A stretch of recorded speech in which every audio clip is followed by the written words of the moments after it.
I'm Kevin Gibbons. I'm co-founder of Resignal, and we're a digital marketing agency in London that specialises in SEO and content marketing. I've learned SEO in 2003, so kind of a long time ago now, back when the industry was really getting started.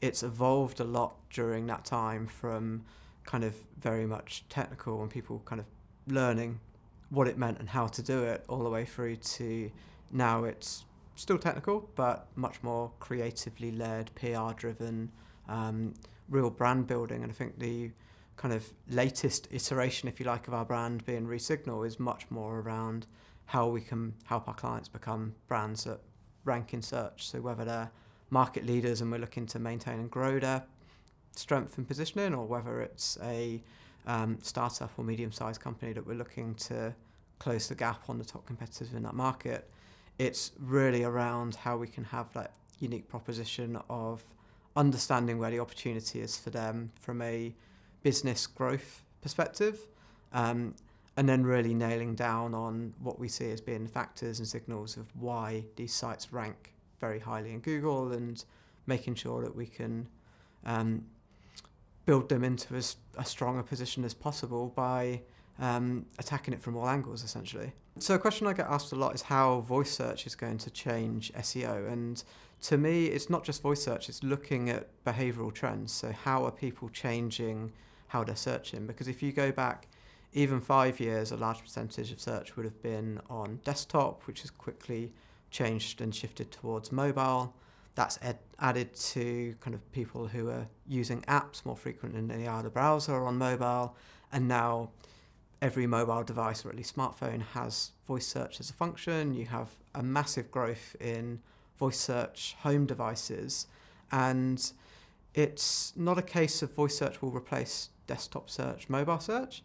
It's more a case of it will supplement it. And to me, the big thing is, where will voice search remove friction from a query? Because if it's easier while you're cooking, for example, to shout out to a voice device and ask for a recipe, or even if it's what's the weather tomorrow, those type of queries is where voice search will become much more popular. Whereas if it's you're doing research for a holiday, for example, you're probably not going to ask a voice device. You'll want to sit down in front of a tablet or a laptop and do that type of query. So I think it's really about understanding the intent behind the query, and then obviously the circumstances around why you would search for that and which devices are most appropriate. In terms of where SEO is going as an industry, we have lots of changes that say just Google alone make to their algorithm. Every day, every week, there's always something that's being rolled out. This week there's what they call a core algorithm update. These type of things happen all the time. You need to be aware of that from a marketing perspective. However, in terms of what you're really going to focus on, if you change your tactics every time Google changes their algorithm, you literally are ripping up everything that you do every single time and just chasing the latest update. And the real thing to do is to understand the common trends and the themes of what Google likes to rank. It's normally very typical. It's making sure your site is as accessible as possible. Page speed is obviously an important component of that. Having the right brand awareness, which leads into link reputation, and having a very strong, well-referenced domain from a link perspective is always a strong factor. And really it's making sure that you understand what that brand looks like and how to position it as strong as possible for Google, so that the next time the update comes along, you're not really crossing your fingers hoping that you don't get penalised. It's much more, you're doing the right thing. You may still get some blips along the way, but overall you're building into a stronger position in the long term. As an agency, we use a lot of software tools. So if you asked anyone in the business, they'll probably have a different answer based on their job role. From an SEO perspective, the likes of SEO Monitor is very good for understanding the opportunity that exists for a client to grow. Google Data Studio is excellent in terms of showing where you are and, again, kind of reporting on results. And then through to, at a personal level, there's a number of apps and different tools that I would use. I would say kind of less marketing focused, probably more personal development. Even things like having an Audible subscription so that while I commute on the tube, I can listen to an audiobook.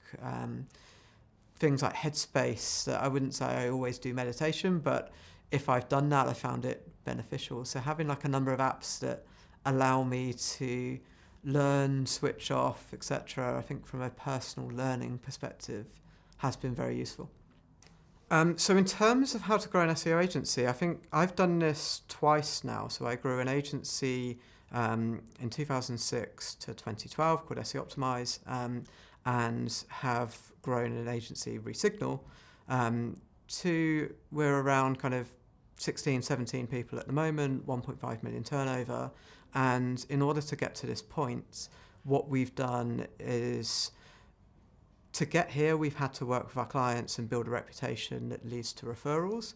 My big realization was in the past, we focused very heavily on our own marketing.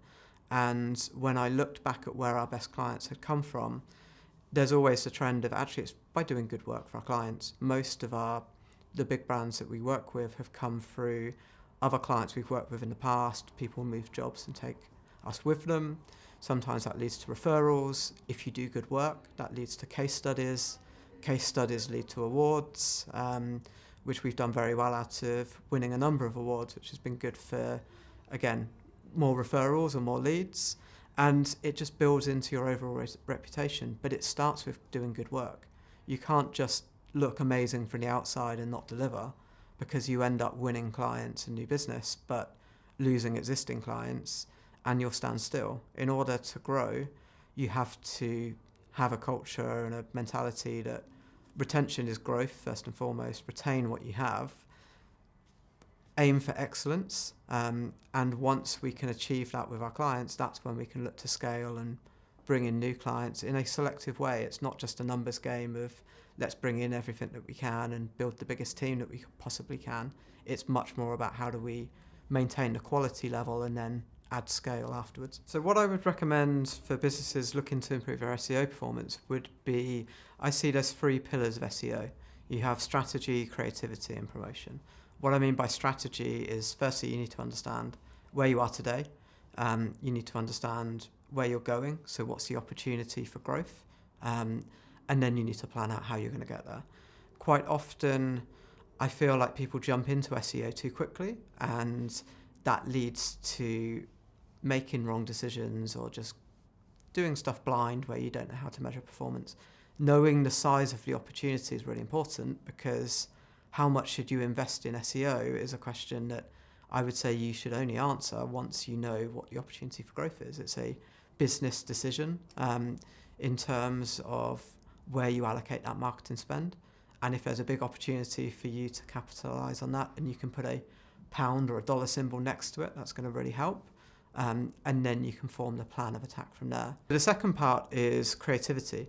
You need to make sure that you have the right content that answers searchers' queries at various different stages. So looking at the user journey, for example, you'll have awareness, consideration, and conversion phases and searches that people will be looking for your brand at various different times through that journey, and you need to be able to attract them in the right way. The third part is promotion. So you need to make sure that you have the right link reputation and domain reputation for your site, that Google's going to trust you as a brand. So making sure that you're building the right signals that is pointing into your content so that you have the level of authority and trust that means that you deserve to rank highly. And the key really is bringing all 3 of those together. So you've got a very clear strategy and know where you're going.